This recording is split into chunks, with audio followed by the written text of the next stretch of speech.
This is Wally Grebe, and welcome to Learn the Bible. Today we're going to go through Post 105, Exodus 21, verse 1 through 6, the servant above all servants.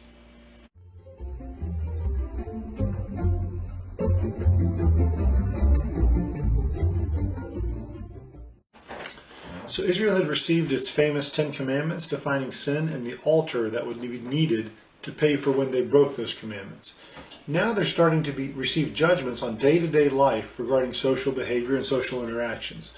There are numerous judgments of God, and as I've always said, each one of these is talking about Jesus Christ. So today we're going to focus on one regarding slavery. So we discussed slavery in Post 9, but we're going to further briefly discuss it here. So regarding enslaving your fellow Hebrew citizens, that you were not allowed to ever keep them as slaves for more than 6 years, nor keep them with you for over 7 years. No, that sounds a little confusing, but we'll go into that in just a minute. So when you took on a slave, they would have to serve you for 6 years. Slavery in Israel was often a voluntary choice that you would take to pay off the debt. In more recent times, we call that indentured servitude. That means that in exchange for some amount of money, or in exchange for employment, you would go and become a servant or slave as a temporary measure. So if you owed someone a debt, let's say of $50,000, and you couldn't pay that back, you could actually say, listen, either I or one of my children will become your servant for 3 years, and at the end of 3 years we'll be debt free. And so long as the servant and the master agreed on that, then you would enter into it. But there was a hard cap of 6 years. So no matter how much you owed, even if you owed millions, you could never be put into a servant's position for more than 6 years. But at the end of those 6 years, all your debts had to be free. So there was no such thing as permanent slavery, except with some very rare circumstances. So one reason, would be to pay off your debt. Another reason to choose slavery might be to learn a trade. You could become the servant of a blacksmith, or you could become the servant of a basket weaver or whatever to learn that trade. And then whenever you're done with your servitude, you leave and you've learned a new trade. Consider it a scholarship, maybe to college or something along those lines.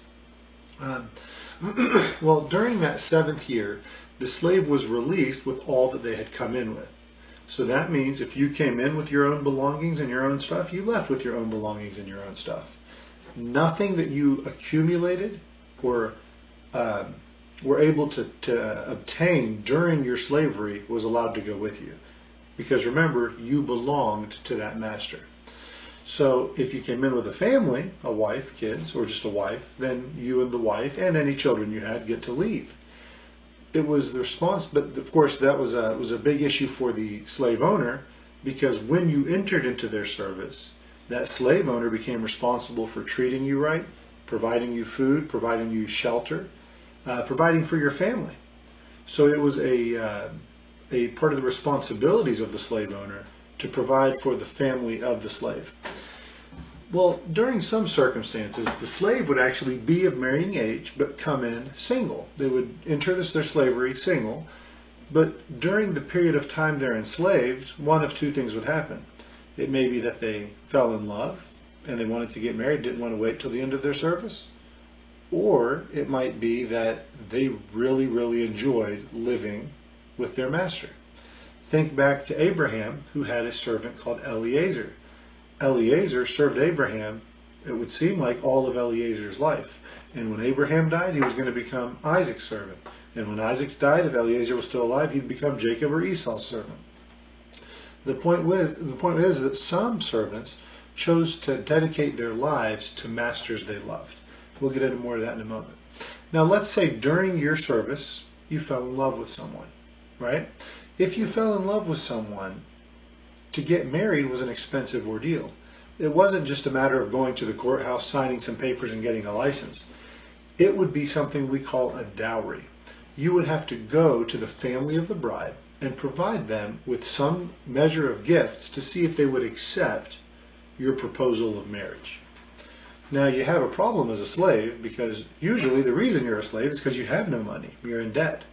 And since you don't have any money, how could you provide that dowry? Well, you would go to your master. And when you went to your master, he would provide the dowry for you to obtain that bride. And if he did so, if he purchased that bride, is kind of one way to think of it, from the family, that means the bride becomes his property, although she's married to the servant. So when it comes to the end of the servitude, the end of those years, the slave's got a dilemma. If he goes free, his wife has to stay behind, and any children they had stay behind because the master's the one who owns them. But so what he would have to do is reach an agreement with the master and end up paying back that dowry. So whatever it was, he would have to accumulate the money. He says, okay, I'll pay you for them, and then maybe they could be released that way. But the alternative was he would have to stay a slave to stay with his wife and children. That may sound harsh, and honestly it does sound harsh, but that was known before you ever signed any dotted line. That was known before you decided to get married. So everyone involved, the bride, the servant, the owner, they all knew the fine print. They all knew that this was going to happen at the end of the enslavement. So if you consented to be married while you were a servant and your master paid for that bride to become yours, you knew that you would have to either pay that dowry back or you would remain a slave forever to stay with your family. So that leads you to the question, why on earth would anyone want to be married while enslaved? I mean, why not wait till you're no longer enslaved? Well, one, you may not have the money, but two, there's a few things to consider. First is that many young people couldn't necessarily find work that was sufficient to provide for a family or guarantee permanent employment. There are all kinds of parables you'll find in the Bible where people were waiting and looking for a job. But the idea was that if you were to find a master who was able to provide for you and gave you a good life, and a master that you loved, you really enjoyed living with this master and living for this master, then you may say, I want to seek permanent employment. I want to stay with this master for my entire life. And that goes back to Eliezer. He wanted to serve Abraham, became a servant of Abraham. We don't know all the details of him, but we know that Abraham trusted him with all his riches. And when Abraham died, Eliezer was expected to receive some inheritance because he had devoted his life to be a part and to be a servant of that family. So Eliezer was going to get it all before Isaac was born. But of course, Isaac was born. But Eliezer still had a lifelong employment and probably had a family, all living under Abraham's financial care. So Abraham's riches paid for all their expenses. So if you had a master that you really loved, it was almost like a career path that you could choose. If there was a rich, just man in the city, it may have been a very envious thing to become their servant. That way you could guarantee food, shelter, and housing, food, shelter, and just being taken care of in general for yourself and your family by that master. So that's one possibility. And then, just, of course, if you knew that you were going to join that master and you decided after, so many years of being their servant, that I'm going to stay here forever, then it really wouldn't be a big issue to get married. And it was the master's responsibility to pay for the price of your wife, and then you could get married and remain with her because you're going to join that master forever, and including you and your wife and your children. Now that doesn't mean the children have to remain servants their whole lives. That just means that you've employed yourself with them. So then you might gladly receive that wife. So at the end of the 6 years, all slaves that were set to be free. They had to be freed, but they were to go free during the 7th year, not the 6th. Because at the end of the 6 years, you had nothing. You had no house, no property, nothing. So during that 7th year, that's presumably the year that God was allowing to make sure the servants weren't mistreated. They were given a year to provide themselves with some property, some work, and just set up their home that they needed to set up. But it was still on the slave owner or the master to provide for them during that year.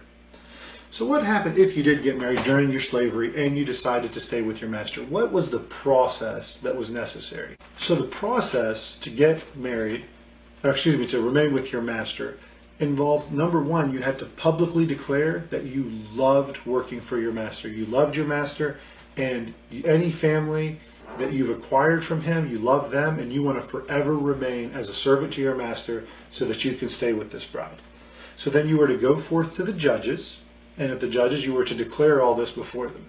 So what would they do? There was a ceremony where they would come back and they would take your earlobe and they would pierce it with an awl. So imagine like a hammer and chisel type ordeal, hopefully a little more precise than that. But they would essentially nail your ear to that doorpost of that house, and then you would probably get a gold ring or silver ring or something identifying you to that house.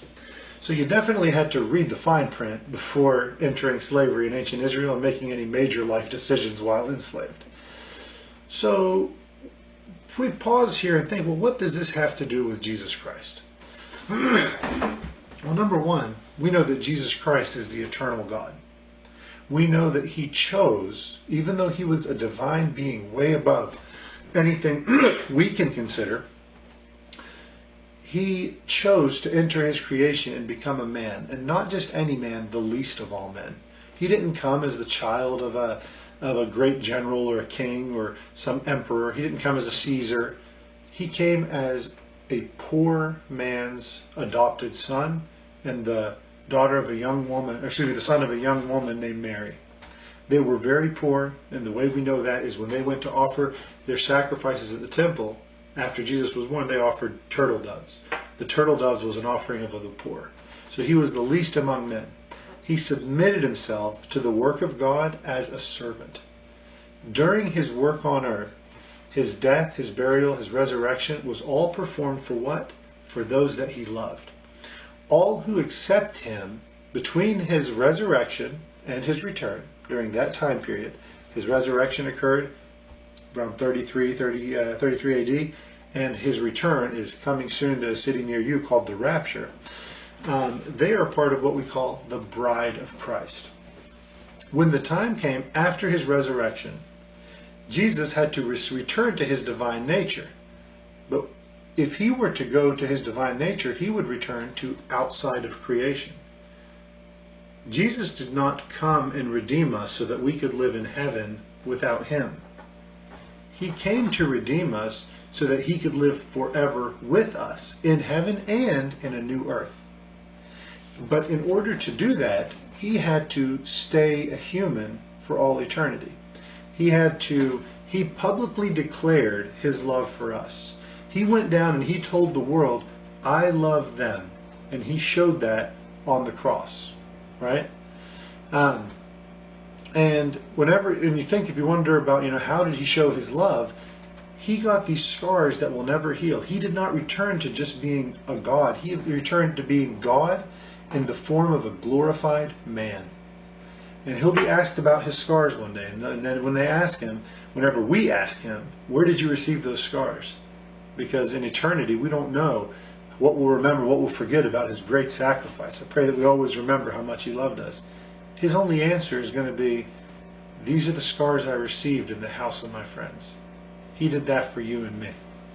So the reason he chose to do this, why? Is so that he could eternally live with his wife, with his bride that he obtained during his servanthood, as a man suffering, bleeding, and dying. He made sure to declare it publicly, and he actually told his disciples, go out and tell everybody.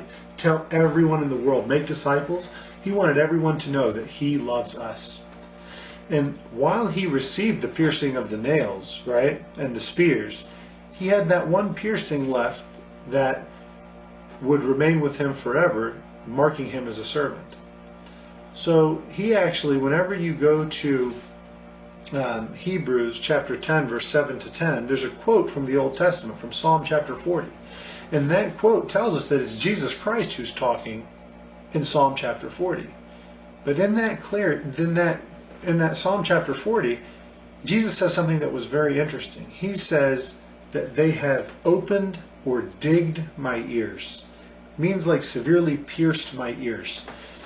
And you wonder, what is he talking about that they've pierced my ears? Well, there's only one other reference you're going to find, and that's here. where the servant chooses to remain a servant forever, to be united with his bride forever. He pierced his ears to stay with us. And do you know what they pierced your ears to? It was the doorpost. What would have been dried on that doorpost only a few months ago? Do you remember? It was the Passover lamb that died for their sins. That sacrifice had been made on the Passover. That's representing Jesus' death for our sins. Now was the time for his eternal devotion to his bride on that same doorpost. His devotion to you, his love for you and me, to make us his bride, could only happen after his blood was shed on that cross for our sins. That's something that Satan can never understand. Satan was created a servant and wanted to be God. But God was eternal and divine, and he chose to become a servant. It's absolutely pure love. Bless you for listening. I pray that God carries you through to next time. And please comment or have any questions, throw them down below in the comments. And we'll see you next time on Learn the Bible.